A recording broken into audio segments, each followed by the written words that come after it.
Hey everybody, not Poolside Chat number 8. We probably have 2 more, and Mind Gym by Gary Mack, this one and the next one. So, first chapter is Attitude is Everything. I firmly believe that the only disability in life is a bad attitude, and a bad attitude is worse than a bad swing or stroke for us. Payne Stewart. Attitude is like a pair of eyeglasses. It is the lens through which we view the world. Positive-minded people see life around them through rose-tinted or clear glasses, while those who are negative squint through glasses that are dark and gloomy. Both types of people can look at the same event or situation and see it in 2 different lights. I'm sure all of you know someone that tends to see the good in life, and all of you know someone that tends to think everything's the end of the world. Attitudes influence how we act and feel. They also affect performance. So many players enter the game with the same approximate skills. The difference is not aptitude, but attitude. Optimists have a positive expectancy that helps them to achieve their goals. There's the can-do attitude. They take action, which is empowering. Pessimists take a passive attitude. They play the blame game or focus on what they can't do. As a result, pessimists often become victims of self-fulfilling prophecies. So this is if we tell you in practice to do 6 kicks off every wall, and you don't want to do 6 kicks off every wall, and you say, doing underwaters makes me slow. So then you do the 6 kicks, but you go really slow. So now you've convinced yourself that when you do underwaters, you go slow. So then you go to a meet, and you think the same thing. Well, when I did those 6 underwaters in practice, I went slow. So now I'm going to meet and I'm going to go slow. So you just keep telling yourself the same things, and it keeps coming true, and you feel like you're right. I once worked with a UCLA tennis player who hated tiebreakers. I never win tiebreakers, she told herself in a negative voice, so convincing that she came to believe it. But over time, she was able to change her attitude. She replaced the pessimistic voice with a positive one. I love tiebreakers. Tiebreakers bring out the best in me. So we hear this a lot with the mile, the 400 IM, the 1,000 free, the 200 fly, butterfly in general, breaststroke in general. All of those things, we hear swimmers come to meets, come to practice and say, well, I'm terrible at butterfly. Well, I'm terrible at breaststroke. Well, I'm terrible at the 200 IM.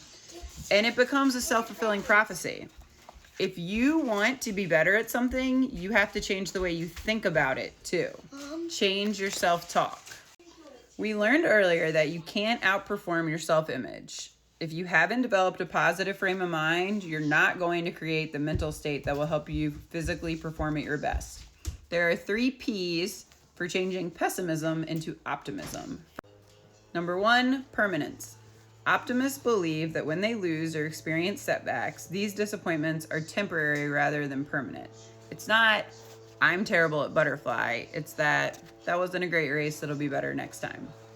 Pervasiveness. Unlike pessimists who let their doubts and troubles affect every area of their lives, optimists are able to put their problems in a box and not let them distract them. So that's, I had a bad day at school, swim practice is going to be terrible. 2, I had a bad day at school, I can't wait to get to swim practice and do something well.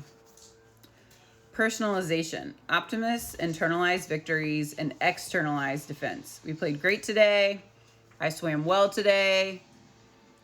We deserved to go best times. Everyone in my group's been working hard, as opposed to the pessimist that thinks I was lucky to win.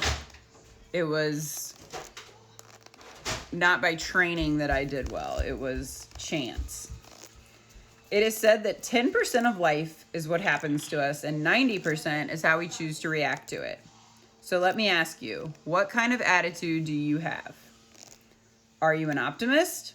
How do you view competition, winning, losing, and adversity? How do you see yourself responding to pressure? How are you taking what's happening right now with the coronavirus? How are you taking being stuck at home and not being able to do the things you want to do? Are you being an optimist about it or a pessimist about it? Are you using your time or are you not? Your attitude determines your altitude. If you think you can or you think you can't, you're probably right. The choice is yours. You guys know that's my favorite quote. You think you can, you think you can't. Either way, you're right. So why not think you can? Okay. Next chapter. You gotta believe. Belief is a state or habit of mind in which trust or confidence is placed in some person or thing. Beliefs drive behavior, and behaviors affect performance in everything we do. In psychology, the term is self-efficacy. It's the belief in one's own ability to be successful. Simply believing in yourself doesn't mean you're always going to win, but believing in yourself can help you enable you to put yourself in a position to win. There are several unrealistic or irrational beliefs some athletes have about themselves. Some think they aren't big enough, strong enough, fast enough, or good enough to play at a certain level. My question to them is, where's the evidence? Some have a belief system that says failure is a shameful thing. In truth, life is based upon failures. If you don't fail, you're probably not challenging yourself enough. So a lot of times you guys go to the meets, you don't want to swim next to people that are older than you, or taller than you, or bigger than you, or stronger than you.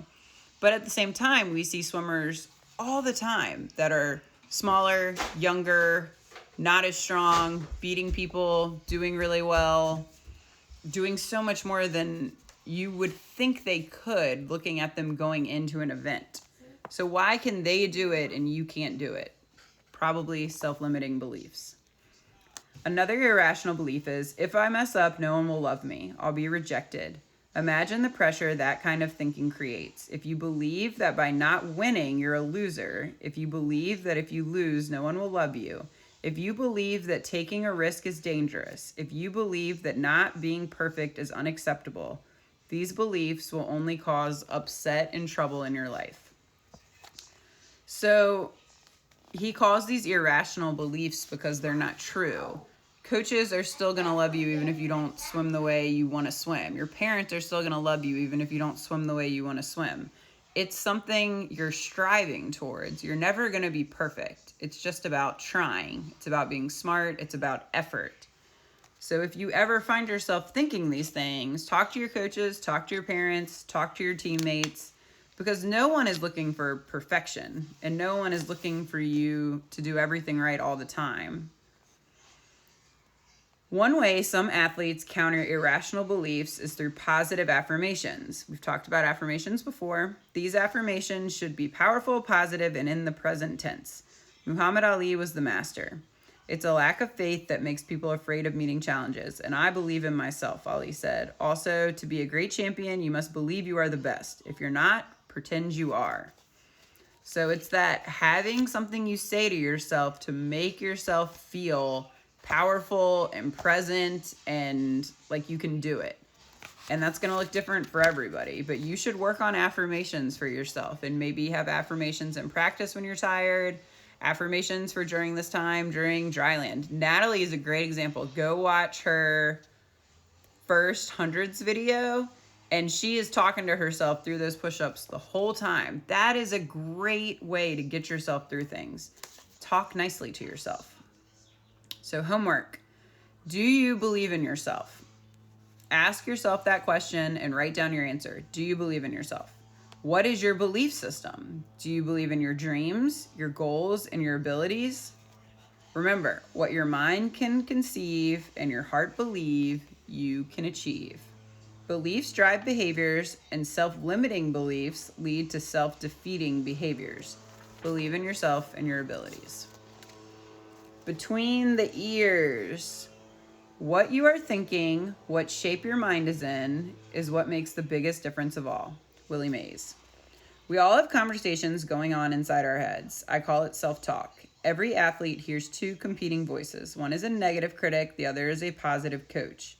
Which voice we listen to is a matter of choice. Golfer Arnold Palmer kept this saying in his locker. If you think you are beaten, you are. If you think that you dare not, you don't. If you'd like to win, but you think you can't, it's almost certain you won't. If you think you'll lose, you've lost. For out in the world you'll find success begins with a fellow's will. It's all in his state of mind. Life's battles don't always go to the stronger or faster man, but sooner or later, the man who wins is the man who thinks he can. Like our beliefs and attitudes, our thinking can be a powerful ally. How we think affects how we feel, and how we feel affects how we perform. Just as we have irrational and unrealistic beliefs, we are all guilty of distorted and dysfunctional thinking too. Things to focus on. Thinking about doing versus not doing. We've talked about that in several chapters. There's a quote in here from a baseball player, Ted Williams, that says, "If you don't think too good, then don't think too much." So I jokingly tell swimmers all the time that I wish you would be stupider.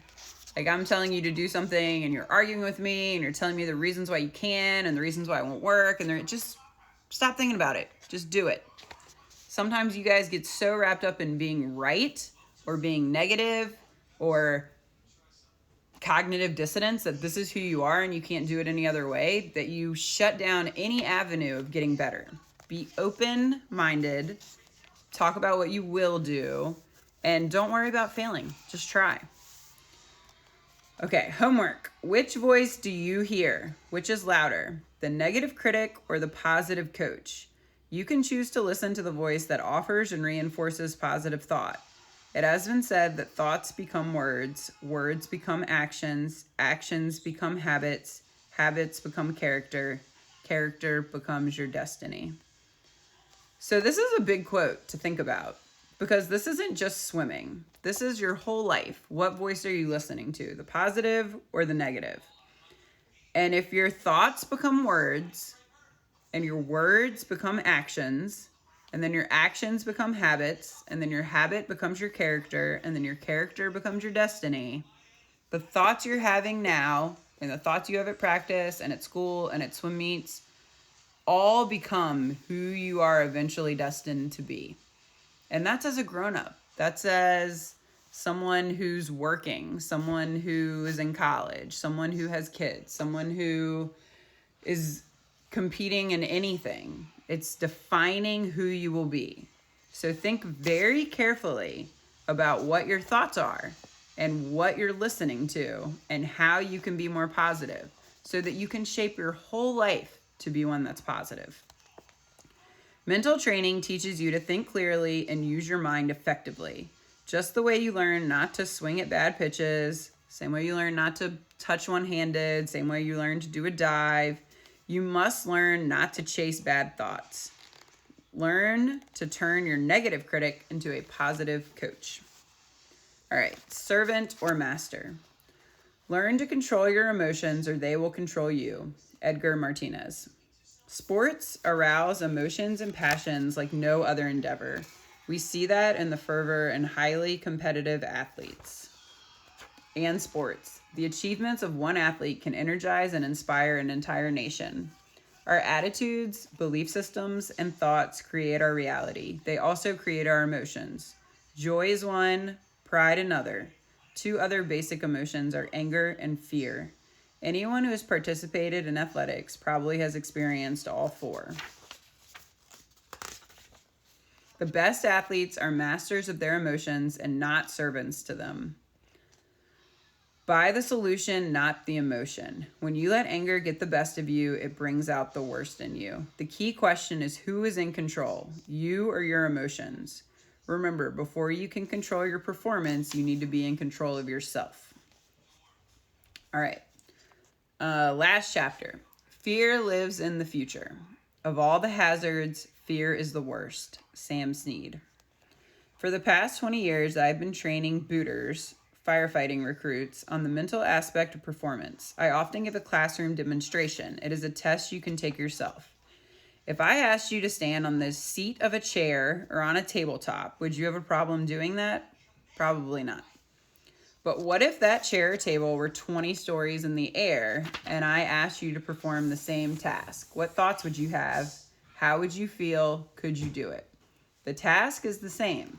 So what is the difference? For many, it's a 4-letter word: fear. Fear is a mental response to a perceived danger or threat. Fear is the worst hazard because it creates tension, doubts, or even panic. Fear releases chemical hormones that can inhibit performance and shut you down. When you are afraid in sports, you play small, because when you're focusing on the negative, you worry about making mistakes. I have great admiration for the Special Olympics program. Its motto is, "Let me win, but if I cannot win, let me be brave in my attempt." Fear reminds me of the wizard in the magical land of Oz. It is an unseen presence, a booming voice behind a curtain. Fear is as big and powerful as we imagine it to be. Some athletes resist fear, or some try to deny fear. Others attempt to conquer it. I suggest one shouldn't do any of those things. Fear is a natural part of performance. Don't let fear hunt you. Instead, hunt your own fears. Pull the curtain away, unmask your fears, and face them down. Examine them. Many times when fear starts to hit me, my best chance of overcoming it lies in facing it squarely and examining it rationally, Jack Nicklaus says. So something that I like to do with fear is or worry, whichever's happening, is I like to take it all the way to the end of the road, right? So we do this sometimes at meets with swimmers. I have swimmers that are getting ready to swim the mile or the 200 fly, and they're super nervous and they're so scared. They're so scared they can't even think about doing anything correctly because it's too much fear. So what if we hear those fears, right? So what are the fears? I'm not going to make it. I'm going to be slow. Everyone's going to be better than me. It's going to hurt. So we take those fears and we take them all the way to the end. Okay. So what's the worst that's going to happen? Everyone in the heat's going to beat you. You're going to add time. It's going to be hard. That's not that bad, right? So we took it all the way to the end, and what's the worst case scenario? That's the worst case scenario, or whatever it is. So something that I like to do as you're experiencing fear is just take it all the way, because sometimes it's that spinning and you're not really understanding what you're afraid of. You're just letting that fear in that moment consume you, but you really need to make it a big picture to understand what you're actually afraid of. And that's what they're talking about. Unmask and face them down, examine them. How does fear limit your life? This is the homework. How does fear limit your life, your performance? What thoughts accompany your fears? What physical sensations do you experience? Many great athletes who use anger as motivation also turn fear into an ally. Don't let fear scare you. Feel the fear and do it anyway. Fear is often false evidence appearing real. Okay.